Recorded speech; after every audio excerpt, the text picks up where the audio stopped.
دوستو سندھ کی تاریخ 8000 سال پرانی ہے، جس کا شمار میسوپوٹیمیا اور مصر کے ساتھ دنیا کی 3 ابتدائی تہذیبوں میں ہوتا ہے۔ سر جان مارشلز نے 1920 میں موئنجو دڑو اور ہڑپا کی کھوج سے اس بات کو ثابت کیا۔ وادی سندھ میں بہنے والا وسیع و عریض دریائے سندھ اس تہذیب کی سب سے بڑی بنیاد ہے۔ ناظرین، ہمیں ہمیشہ بتایا جاتا ہے کہ موئنجو دڑو اور ہڑپا سب سے قدیم ہے، ایسا بالکل بھی نہیں ہے۔ موئنجو دڑو اور ہڑپا سے بھی قدیمی آثار سندھ کی تہذیب میں پائے جاتے ہیں۔ 8000 سال قبل مسیح بلوچستان کے شہر میہر گڑھ سے سندھ کی تہذیب کے ابتدائی آثار ملتے ہیں، اور یہی کے لوگوں نے انڈس ویلی سیولائزیشن کو بلند کیا، اور آج سے 3000 سال قبل مسیح موئنجو دڑو اور ہڑپا جیسے شہر قائم کیے جو اس تہذیب کا مرکز رہے۔ ناظرین، اس دنیا پر سندھ کے کئی احسانات ہیں۔ موئنجو دڑو اور ہڑپا نے ہتھیاروں سے پاک معاشرہ قائم کیا، جو نظریہ سندھ کا آغاز ہے کہ دنیا کو ہتھیاروں سے پاک کیا جائے۔ دنیا کا پہلا انقلاب زرعی انقلاب تھا جو سندھ سے شروع ہوا۔ جب انسانوں نے جنگلوں سے نکل کر گاؤں اور شہر بسانا شروع کیے تو اس کا آغاز بھی سندھ کی تہذیب سے ہوا۔ آج سے 3000 سال قبل مسیح موئنجو دڑو کے لوگوں نے پکی اینٹوں سے اپنے گھر بنائے، نکاسی آپ کے لیے نالیاں بنائیں اور وسیع حمام قائم کیے، جو اس خطے میں انفراسٹرکچر اور سول انجینئرنگ کی تاریخ کا منہ بولتا ثبوت ہے۔ میسوپوٹیمیا کے بعد پہیا سب سے پہلے دنیا میں سندھ میں استعمال کیا گیا۔ زمین پہ ہل چلانے کے لیے بیل کا استعمال اور تجارت کے لیے بیل گاڑیوں کا استعمال سب سے پہلے سندھ سے ہوا۔ اس دنیا میں پہلی صنعت کی بنیاد بھی سندھ نہیں رکھی۔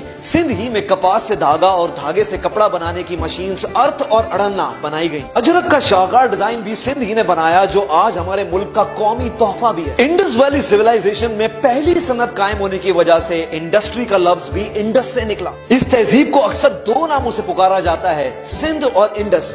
یہ نام کیسے پڑے، کب پڑے اور کس نے رکھے، اس کے لیے ویڈیو آپ کو اینڈ تک دیکھنی ہوگی۔ 1500 سال قبل مسیح اس خطے میں آرینز آئے، اور آرینز دریا کو اپنی زبان میں سندھو کہتے تھے، اس لیے آرینز نے اس تہذیب کو سندھ کا نام دیا۔ یہ تاریخ میں اس تہذیب کو دیا جانے والا پہلا نام تھا جو آرینز نے رکھا۔ اس سے پہلے تاریخ میں اس تہذیب کا کوئی اور نام نہیں ملتا۔ آرینز نے اس دھرتی کو اپنی ماں کہہ کر دنیا کو مادر وطن کا نظریہ بھی دیا۔ 1000 سال قبل مسیح تک اس تہذیب کا مذہب بدھزم رہا، جس کے آثار ٹیکسلا اور گندھارا میں آج بھی موجود ہیں، اور اس کے بعد اس تہذیب کا مذہب ہندوازم میں تبدیل ہوا۔ ہندوازم کی مشہور و معروف طویل تعریفی نظم مہا بھارت میں بھی سندھ کا ذکر موجود ہے۔ مہا بھارت میں 1000 سال قبل مسیح سندھ کو بھارت ورش کا حصہ بتایا گیا۔ 600 سال قبل مسیح سندھ میں پہلی ایرانی سلطنت داخل ہوئی، اور عظیم سائرس بادشاہ نے دریائے سندھ فتح کیا۔ یہاں پہ ہندوازم کی اکثریت ہونے کی وجہ سے ایرانیوں نے سندھ کو ہند کہنا شروع کیا، اور یہ اس تہذیب کو دیا جانے والا دوسرا نام تھا۔ ایرانیوں کے بعد یہاں یورپ سے یونانی آئے، اور 400 سال قبل مسیح سکندر اعظم نے سندھ کو اپنی تحویل میں لیا۔ یورپینز نے ہند کو اند کہنا شروع کیا، اور اس کے بعد انڈس لفظ کا استعمال ہوا۔ لفظ انڈیا بھی انڈس سے نکلا ہے۔ انڈس اس تہذیب کو دیا جانے والا تیسرا نام تھا۔ تقریباً 300 سال قبل مسیح Chandragupta Maurya Indus valley civilization آیا، اور ٹیکسلا کی درسگاہ میں آرٹ، سائنس اور جنگی مشقوں کی تربیت لی۔